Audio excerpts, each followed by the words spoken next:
క్లాస్కు స్వాగతం. ఈరోజు మనం బాజనీయ సూత్రాల టాపిక్ గురించి చెప్పుకుందాం. సో ఈ మధ్యకాలంలో ఎక్కువగా కాంపిటేటివ్ ఎగ్జామ్స్లో టెట్ కానీ, డిఎస్సి కానీ, ఆర్ఆర్బి, ఎస్ఎస్సి ఇలాంటి కాంపిటేటివ్ ఎగ్జామ్స్లో ఎక్కువగా బాజనీయ సూత్రాల మీద బిట్స్ ఇవ్వడం జరుగుతుంది. అందులో నాన్ మ్యాథ్స్లో అయితే బాజనీయ సూత్రాలను కనిపెట్టడం కొంచెం ఇబ్బందిగా ఉంది. కానీ ఈ మధ్యకాలంలో మ్యాథ్స్ స్టూడెంట్స్ కూడా బాజనీయ సూత్రాలని పెట్టలేకపోతున్నారు. సో ఒకసారి మ్యాథ్స్ కానీ నాన్ మ్యాథ్స్ స్టూడెంట్స్ కానీ బాజనీయ సూత్రాలు వివరించే ప్రయత్నం చేద్దాం. సో ముందుగా బాజనీయ సూత్రాలు మనం 4 రకాలుగా విభజించుకోవచ్చు. అందులో ఒకట్ల స్థానం, ఒకట్ల స్థానం అంటే ఒకట్ల స్థానంలో ఉన్న సంఖ్యని చూసి మనం కొన్ని సంఖ్యల్ని ఏ సంఖ్యలతో నిశేషంగా భాగిస్తాయనేది చెప్పడం. నెక్స్ట్ అంకెల మొత్తం అంటే సమ్ ఆఫ్ డిజిట్స్. అంటే ఇచ్చిన సంఖ్యల్లో ఆ సంఖ్యని మనం సమ్ చేస్తే వచ్చే సంఖ్యను బట్టి మనం బాజనీయ సూత్రాలు అనేది వివరించగలం. నెక్స్ట్ మూడోది చివరి 2 లేదా 3 అంకెల డిజిట్స్ అంటే లాస్ట్ 2 డిజిట్స్ లేదా లాస్ట్ 3 డిజిట్స్. ఈ లాస్ట్ 2 డిజిట్స్, లాస్ట్ 3 డిజిట్స్ని బట్టి కూడా మనం కొన్ని సంఖ్యల్ని ఏ సంఖ్యలతో డివిజిబుల్ అవుతాయి అనేది చెప్పగలం. Next fourth one repeated sign, అంకెలు పునరావృతం, రిపీటెడ్ నెంబర్స్. కొన్ని రిపీటెడ్ నెంబర్స్ వస్తూ ఉంటే సో ఆ రిపీటెడ్ నెంబర్స్ వస్తున్న దాన్ని బట్టి ఆ సంఖ్యని ఏ సంఖ్య డివిజిబుల్ చేస్తుంది అనేది మనం చెప్పగలం. ఇలా 4 టైప్స్ ఉంటాయండి. ఒకట్ల స్థానం యూనిట్ ప్లేస్ చూసి చెప్పొచ్చు. నెక్స్ట్ అంకెల మొత్తం సమ్ ఆఫ్ డిజిట్స్, ఆ సంఖ్యల మొత్తం కూడి చెప్పొచ్చు. తర్వాత చివరి 2 లేదా 3 అంకెలు, చివరి 2 లేదా 3 అంకెల సంఖ్యను చూసి కూడా మనం ఏ సంఖ్య డివిజిబుల్ అవుతాయి చెప్పగలం. నెక్స్ట్ ఫోర్త్ వన్ వచ్చేసి అంకెల పునరావృతం, రిపీటెడ్ నెంబర్స్ని బట్టి కూడా మనం ఏ సంఖ్యలతో డివిజిబుల్ అవుతాయి అనేది చెప్పగలం. నెక్స్ట్ ఇందులో మనం ఫస్ట్ ఒకట్ల స్థానం గురించి తెలుసుకుందాం. సంఖ్యను చూసి ఆ సంఖ్యలో సెకండ్ టేబుల్ వెళ్ళుద్దా లేదా అనేది తెలుసుకోవచ్చు. యూనిట్ ప్లేస్ చూసి తెలుసుకోవచ్చు. నెక్స్ట్ వచ్చేసి 5. ఈ 5 అనే టేబుల్ కూడా ఇచ్చిన సంఖ్యలో ఆ ఒకట్ల స్థానాన్ని చూసి కూడా మనం 5 డివిజిబుల్ అవుతుందో లేదో అనేది తెలుసుకోవచ్చు. నెక్స్ట్ 10. ఇచ్చిన చివరి డిజిట్స్ అని చూసి ఆ సంఖ్య డివిజిబుల్ అవుతుందో లేదని మనం తెలుసుకోవచ్చు. సో ముందుగా సెకండ్ టేబుల్ డివిజిబుల్ అవుతుందో ఎలా అవుతుంది అనేది తెలుసుకుందాం. సెకండ్ టేబుల్ అవ్వాలి అంటే అది సరి సంఖ్య అయి ఉండాలి.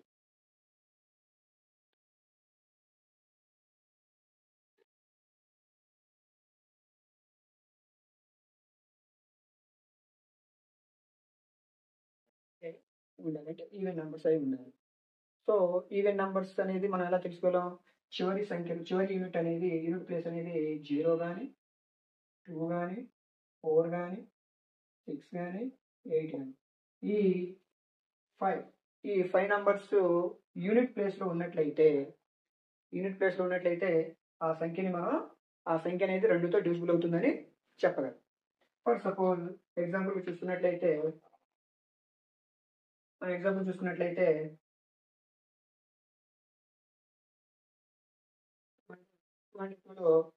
చివరిది ఏముంది? 2 అనేది ఈవెన్ నెంబర్. సో 202 అనేది 2తో డివిజిబుల్ అవుతుంది. 1246 ఇందులో చివరి డిజిట్స్ అంటే యూనిట్ ప్లేస్ వచ్చేసి ఈవెన్ నెంబర్. సో ఈ నెంబర్ కూడా 2తో అనేది డివిజిబుల్ అవుతుంది. నెక్స్ట్ వచ్చేసి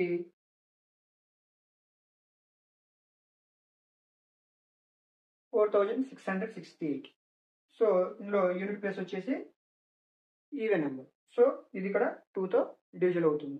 ఈ విధంగా 2తో డివిజిబుల్ అవ్వాలంటే మనకి యూనిట్ ప్లేసెస్ వచ్చేసి ఈవెన్ నెంబర్స్ అయి ఉండాలి. ఆ నెంబర్స్ ఏంటంటే మనకు తెలిసింది ఈవెన్ నెంబర్స్ 0, 2, 4, 6, 8 ఇవి యూనిట్ ప్లేస్లో ఉన్నట్లయితే ఆ సంఖ్య 2తో డివిజిబుల్ అవుతుందని అర్థం.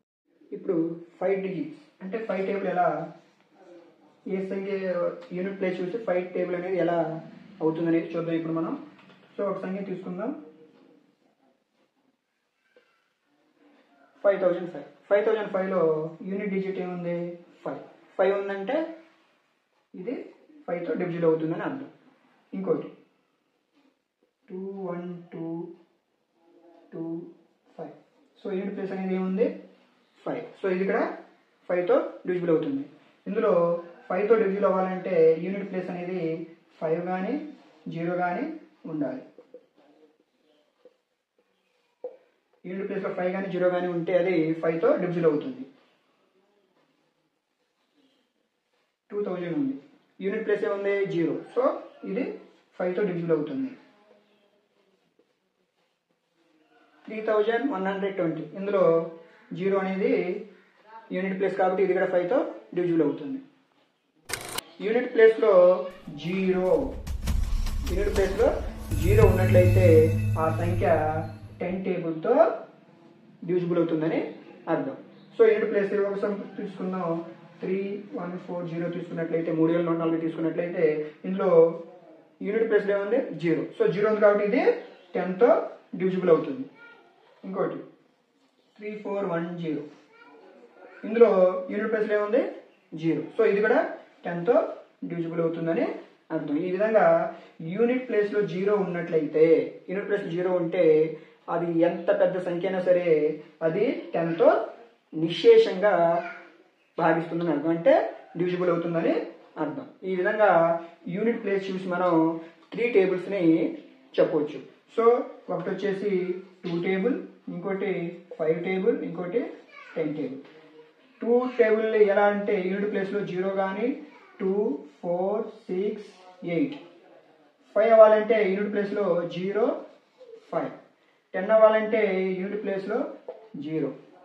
దీన్ని బట్టి మనం 2, 5, 10 టేబుల్స్ని యూనిట్ ప్లేస్ చూసి మనం డిసైడ్ చేయవచ్చు ఆ సంఖ్య నిశేషంగా భాగిస్తుందో లేదో అని. సో సరి సంఖ్య ఏ సంఖ్య అయినా సరి సంఖ్య అయితే అది 2తో డివిజిబుల్ అవుతుంది. ఇంకా మిగిలింది 0 కానీ 5 కానీ ఉన్నట్లయితే యూనిట్ ప్లేస్లో అది 5తో డివిజిబుల్ అవుతుంది. యూనిట్ ప్లేస్లో 0 ఒక్కటి మాత్రమే ఉంటే, 0 ఉంటే అది 10 టేబుల్తో డివిజిబుల్ అవుతుంది. ఈ విధంగా యూనిట్ ప్లేస్ చూసి 2, 5, 10 టేబుల్స్ మనం చెప్పవచ్చు. నెక్స్ట్ వచ్చేసి 2 సమ్ ఆఫ్ డిజిట్స్, అంకెల మొత్తం. ఇచ్చిన సంఖ్యలో ఆ ఉన్న అంకెలన్నింటినీ, అన్ని డిజిట్స్ని మనం సమ్ చేసినట్లయితే వచ్చిన ఆన్సర్ అనేది ఆ సంఖ్యలో డివిజిబుల్ అయితే ఆ సంఖ్య మొత్తం ఆ సంఖ్యతో డివిజిబుల్ అవుతుందని అర్థం. For suppose some of digits, అంకెల మొత్తం. ఈ అంకెల మొత్తంతో డివిజిబుల్ అయ్యే సంఖ్యలను చూసుకుని మనం 3 అనే టేబుల్ చూసుకోవచ్చు. 3 అనే టేబుల్ని మనం ఒక సంఖ్యలో ఆ సంఖ్యలో 3 టేబుల్ అనేది డివిజిబుల్ అవుతుందా లేదని ఎలా చెప్పగలమంటే ఆ సంఖ్యని ఉన్న అంకెల మొత్తాన్ని మనం సమ్ చేయాలి. ఫర్ సపోజ్ 369, 369 అనేది 369లో 3 డివిజిబుల్ అవుతుందా అనేది మనం ఎలా చెప్పాలి అంటే ఈ 3 డిజిట్స్ని మనం సమ్ చేయాలి. 3 + 6 + 9 = 9 + 9 18. 18 అంటే 1. 18 ఎలా రాసుకోవచ్చు మనం 1 + 8 9. 9 అనేది 3తో డివిజిబుల్ అవుతుందా లేదా అంటే 3 × 9. సో 9 అనేది 3తో డివిజిబుల్ అవుతుంది కాబట్టి ఈ 369 కూడా 3తో డివిజిబుల్ అవుతుంది. ఇంకో సంఖ్య చూసుకుందాం.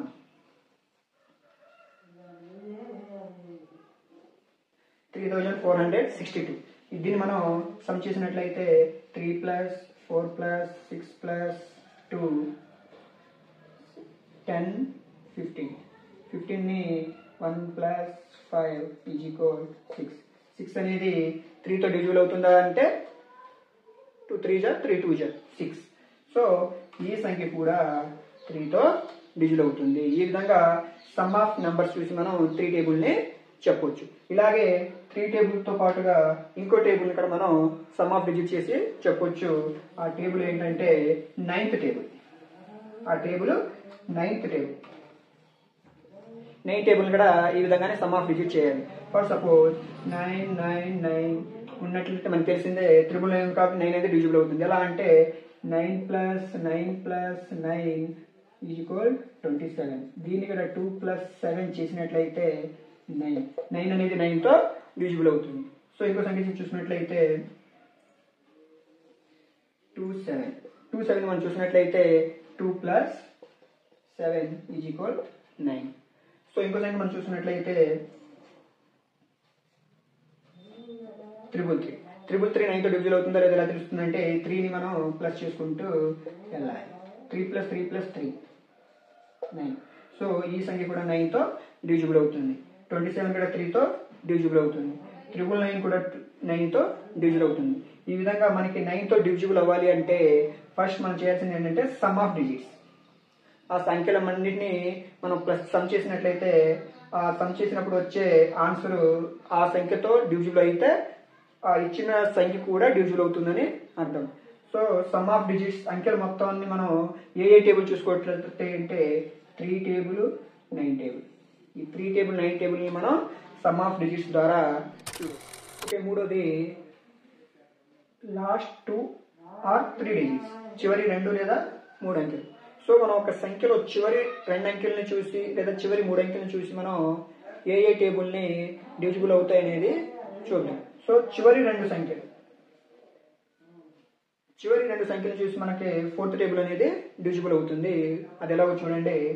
చివరి 2 సంఖ్యలు 4 టేబుల్తో డివిజిబుల్ అయితే ఆ సంఖ్య మొత్తం కూడా 4 టేబుల్తో డివిజిబుల్ అవుతుంది.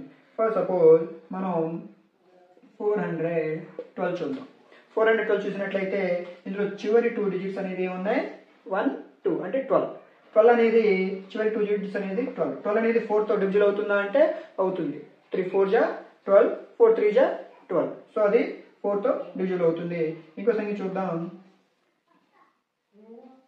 616 లో చివరి 2 డిజిట్స్ అనేది 16 ఉంది. 16 అంటే 16 అనేది 4 4 జా 16. సో ఈ 616 కూడా 4th టేబుల్తో డివిజిబుల్ అవుతుంది.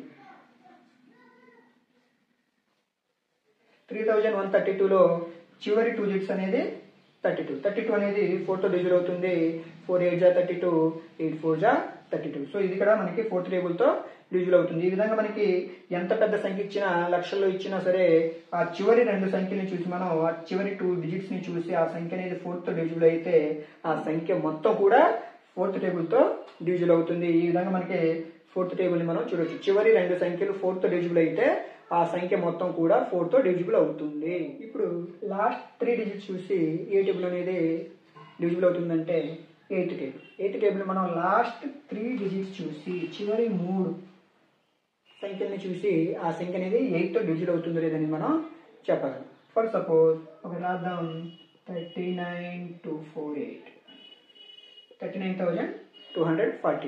ఈ 39,248 ఈ నెంబర్ చూసి మనం 8th టేబుల్తో డివిజిబుల్ అవుతుందా లేదా అనేది చెప్పాలి. చూసి ఎలా చెప్పగలం అంటే ఇంత పెద్ద సంఖ్య మనం 8తో డివిజిబుల్ చేసి టైం పట్టుద్ది. సో మనం చూసి చెప్పాలంటే చివరి 3 డిజిట్స్ 248 అనేది 8తో డివిజిబుల్ అవుతుందో లేదనేది చూసుకుంటే ఈ సంఖ్య మొత్తం కూడా 8తో డివిజిబుల్ అవుతుంది. 248 అని డివిజిబుల్ అవుతుందో లేదో చూద్దాం. 8th టేబుల్ 248 చూసుకున్నట్లయితే 3 8 జా 8 3 జా 24, 8 ఉంది కాబట్టి ఇక్కడ మనం 8 రాసినట్లయితే 1 8 జా 8, టోటల్ 0 31. సో 248 అనేది 8తో డివిజిబుల్ అయింది. కాబట్టి ఈ 39,248 కూడా 8తో అనేది డివిజిబుల్ అవుతుంది. నెక్స్ట్ ఇంకోసారి చూసినట్లయితే మనం 60,328 చూసినట్లయితే ఇందులో చివరి 3 డిజిట్స్ వచ్చేసి 3 to 8. అది 8తో డివిజిబుల్ అవుతుందో చూడాలి. 4 8 జా 32, ఇక్కడ 8 ఉంది కాబట్టి 8 రాసుకుంటే మనం ఇక్కడ 141 0. సో 0 రిమైండర్ 0 వచ్చింది కాబట్టి శేషం 0 వచ్చింది కాబట్టి 3 to 8 అనేది 8తో డివిజిబుల్ అవుతుంది. ఈ విధంగా 60,328 కూడా మనకి 8 టేబుల్తో డివిజిబుల్ అవుతుంది. ఈ విధంగా 8 టేబుల్తో డివిజిబుల్ అవ్వాలి అంటే రూల్ ఏంటంటే చివరి 3 డిజిట్స్, చివరి 3 సంఖ్యలు ఇలా చివరి 3 సంఖ్యలు 8తో డివిజిబుల్ అయితే ఆ సంఖ్య మొత్తం కూడా 8తో డివిజిబుల్ అవుతుంది. 6th టేబుల్ గురించి తెలుసుకుందాం. సో 6th టేబుల్ అనేది మనం ఒక సంఖ్య చూసి ఆ సంఖ్యలో 6th టేబుల్ అవుతుందా లేదా అనేది మనం ఏ విధంగా చెప్పగలమంటే 6th టేబుల్ అనేది ఒక సంఖ్యలో డివిజిబుల్ అవ్వాలి అంటే మనం చూసి చెప్పేయాలి అంటే ఆ 6th టేబుల్ అవ్వాలి అంటే ఆ సంఖ్య అనేది కంపల్సరీగా 2 టేబుల్ అండ్ 3 టేబుల్, సెకండ్ టేబుల్తోనూ థర్డ్ టేబుల్తో కంపల్సరీ అది డివిజిబుల్ అయితే ఆ సంఖ్య అనేది 6తో డివిజిబుల్ అవుతుంది. ఈ రెండింటితో అవ్వాలి. రెండింటి ఒకదాంతో ఇంకో దాంతో అవ్వకపోతే ఆ టేబుల్ అండ్ 6th టేబుల్తో అవ్వదు. సో ఆ విధంగా మనం చూసుకున్నట్లయితే ఇప్పుడు 24 అనేది చూసుకుందాం. 24లో మనం 2తో డివిజిబుల్ అవ్వాలంటే రూల్ ఏంటి, యూనిట్ డిజిట్స్ అనేది ఈవెన్ నెంబర్ అయి ఉండాలి. సో 4 అనేది ఈవెన్ నెంబర్ కాబట్టి 24 అనేది 2తో డివిజిబుల్ అవుతుంది. మరి 24 3తో డివిజిబుల్ అవ్వాలంటే రూల్ 3తో డివిజిబుల్ అవ్వాలంటే మనకు రూల్ ఏంటంటే సమ్ ఆఫ్ డిజిట్స్. 2 + 4 6 6 అనేది మనకి థర్డ్ టేబుల్ 2 3 జా 6 కాబట్టి అది 3తో డివిజిబుల్ అవుతుంది. కాబట్టి 24 అనేది 2తో పాటు 2 మరియు 3తో డివిజిబుల్ అయింది కాబట్టి 2 3తో డివిజిబుల్ అయితే 24 అనేది 6తో కూడా డివిజిబుల్ అవుతుంది. 24 అంటే మనకి తెలిసిందే 6 4 జా 24 కాబట్టి మనకి 6th టేబుల్ అనేది 24లో డివిజిబుల్ అవుతుంది. మనం ఇంకో సంఖ్య చూసుకున్నాం. ఇంకో సంఖ్య అనేది మనం 36 చూస్తున్నాం. 36లో ఈవెన్ నెంబర్స్ ఏముందండి 6 ఉంది కాబట్టి ఇది 2తో డివిజిబుల్ అవుతుంది ఎందుకంటే ఈవెన్ నెంబర్ కాదు. ఇప్పుడు 3తో డివిజిబుల్ అవ్వాలంటే మన రూల్ ఏంటి 3 + 6 అనేది 9 అంటే 3 3 జా 9 కాబట్టి ఇది 3తో కూడా డివిజిబుల్ అవుతుంది. సో 36 అనేది 2తోనూ 3తోనూ డివిజిబుల్ అవుతుంది కాబట్టి ఇది 6తో కూడా డివిజిబుల్ అవుతుంది. సో 6 మనకు తెలిసిందే 6 6 జా 36. ఈ విధంగా మనకి 6తో అది డివిజిబుల్ అవ్వాలంటే రూల్ ఏంటంటే ఆ 6th అనేది డివిజిబుల్ అవ్వాలంటే కంపల్సరీ ఆ సంఖ్య 2 టేబుల్ 3 టేబుల్తో కంపల్సరీ డివిజిబుల్ అయితే ఆ సంఖ్య అనేది 6తో కూడా డివిజిబుల్ అవుతుంది. కంపల్సరీ 2 3 అవ్వాలి. 2 అయి 3 అవ్వకపోయినా 3 అయి 2 అవ్వకపోయినా అది 6తో అనేది డివిజిబుల్ అవ్వదు. 6తో డివిజిబుల్ అవ్వాలంటే రూల్ ఏంటంటే సెకండ్ టేబుల్ థర్డ్ టేబుల్ ఈ 2 టేబుల్తో ఆ సంఖ్య డివిజిబుల్ అయితే ఆ సంఖ్య 6th టేబుల్తో కూడా డివిజిబుల్ అవుతుంది. ఈ విధంగా మనం 6th టేబుల్ని చెప్పవచ్చు. అందుకే అర్థమైంది అనుకుంటున్నాను. ఇంత క్లారిటీగా భాజన సూత్రాలు మీకు ఎవరు చెప్పు ఉండకపోవచ్చు. సో ఇలాంటి భాజన సూత్రాలు కాబట్టి ఇలా మ్యాథ్స్కి సంబంధించిన ఎటువంటి విషయాలైనా క్లారిటీగా చెప్పేవాళ్ళు మీకు ఉండకపోవచ్చు. కాబట్టి ఇప్పుడే ఈ ఛానల్ని సబ్స్క్రైబ్ చేసుకోండి. ఈ వీడియోని లైక్ చేయండి. లైక్ చేస్తే ఎక్కువ మందికి రీచ్ అవుతుంది. లైక్తో పాటుగా షేర్ చేయండి. షేర్ చేసి మీరు ఉంచుకున్నట్లయితే ఎప్పుడైనా మన ఛానల్ని మీరు చూడవచ్చు. కాబట్టి ఇప్పుడే సబ్స్క్రైబ్ చేసుకోండి.